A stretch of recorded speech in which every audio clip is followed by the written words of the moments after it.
stranických pokladní milióny eur. Na čo? Prečo? Kráľovsky živíme stranické centrály, aparátčikov a politikov, ktorých následne opäť nadštandardne platíme v štátnych a vládnych funkciách a ktorých následne bohato dotujú finančné skupiny a veľkopodnikatelia.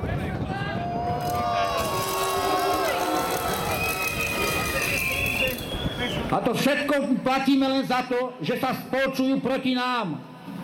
Iba kvôli ich vlastnej nenažranosti a nenažranosti finančných skupín.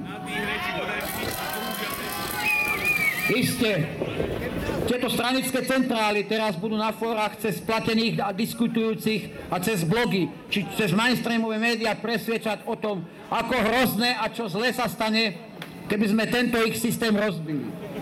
A nahradili ho niečím progresívnejším. Budú vás presviečať sami, alebo cez zastrčené figurky spomedzi nás, že sa to vlastne nedá. Neverte im.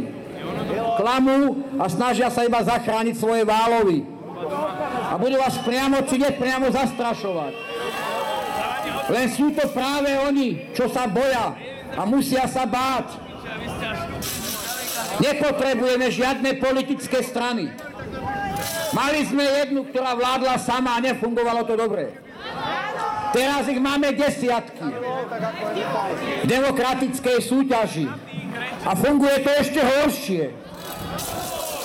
Jediným riešením je zbaviť sa molocha politických strán a zaviesť priamu demokraciu. Nebojme sa rozhodovať sami. Naučme sa využiť svoje práva a naučme sa rozhodovať sami za seba. Bojujme za právo priamej demokracie. Toto je naša zem, naša krajina a toto je naše právo. Toto je naša povinnosť voči našim deťom. Dajme im vedieť o tom, že ich nechceme. Dajme im vedieť, že ich máme dosť.